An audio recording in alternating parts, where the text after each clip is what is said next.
नमस्कार मित्रांनो. महाराष्ट्रात सध्या हवामानाचा अक्षरशः लपंडाव सुरू आहे. एका बाजूला कडक उन्हामुळे नागरिक हैराण झाले आहेत, तर दुसऱ्या बाजूला राज्यातील अनेक भागांमध्ये अवकाळी पावसाने जोरदार हजेरी लावली आहे. मे महिन्याच्या सुरुवातीलाच राज्यात उष्णतेसोबतच वादळी पाऊस, विजांचा कडकडाट आणि गारपिटीचं संकट निर्माण झालं आहे.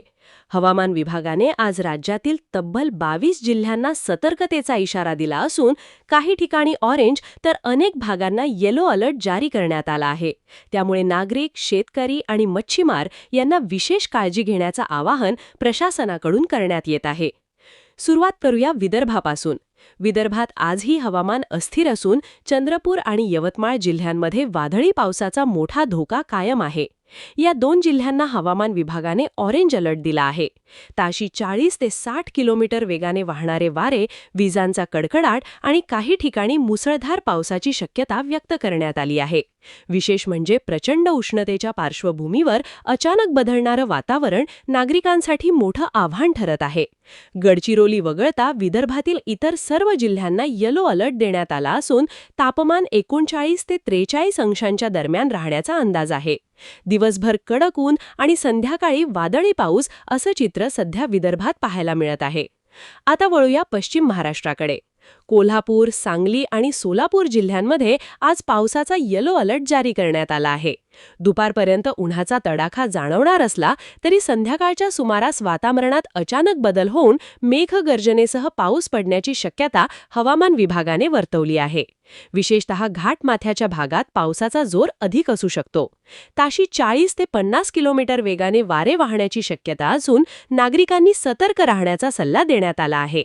पुणे आणि सातारा जिल्ह्यातील काही भागात हलक्या सरी कोसळण्याची शक्यता आहे. मराठवाड्यात उष्णतेचा कहर कायम आहे. नांदेड, लातूर आणि धाराशिव जिल्ह्यांना येल्लो अलर्ट जारी करण्यात आला आहे. तापमान 43 अंशांपर्यंत पोहोचत असल्याने उष्णतेचा दाह प्रचंड वाढलाय. त्यातच दुपारनंतर वादळी वाऱ्यांसह पावसाची शक्यता व्यक्त करण्यात आली आहे. त्यामुळे नागरिकांना उष्माघाताचा आणि अचानक बदलणाऱ्या हवामानाचा दुहेरी फटका बसण्याची शक्यता आहे.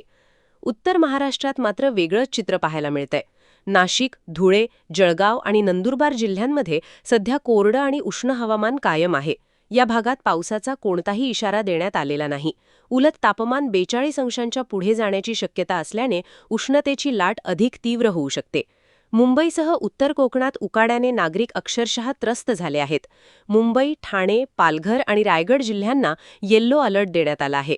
तापमान जरी 35 अंशांच्या आसपास असलं तरी हवेतली आर्द्रता 80% पोहोचल्यामुळे प्रचंड उकाडा जाणवत आहे. त्यामुळे मुंबईकरांना घामाच्या धारांचा सामना करावा लागत आहे. दक्षिण कोकणात मात्र अवकाळी पावसाने पुन्हा जोर धरला आहे.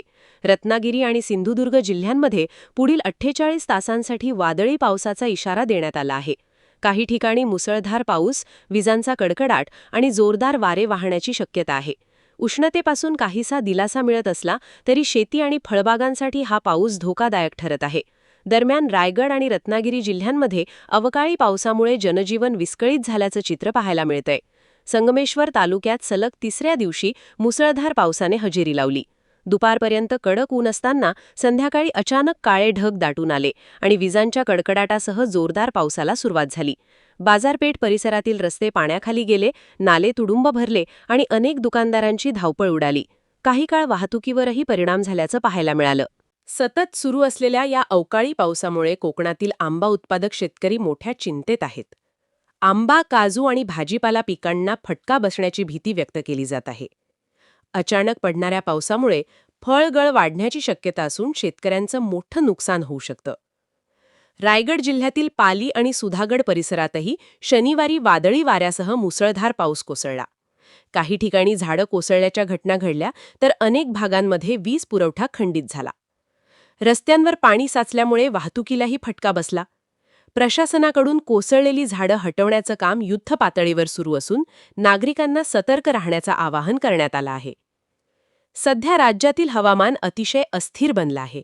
त्यामुळे शेतकऱ्यांनी काढणीला आलेलं पीक आणि शेतीमाल सुरक्षित ठिकाणी हलवावा.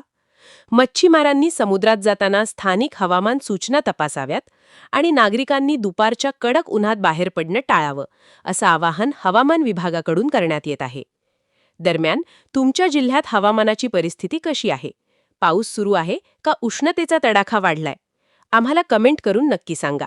आणि अशाच महत्त्वाच्या अपडेट्ससाठी पाहत रहा MHW मराठी न्यूज.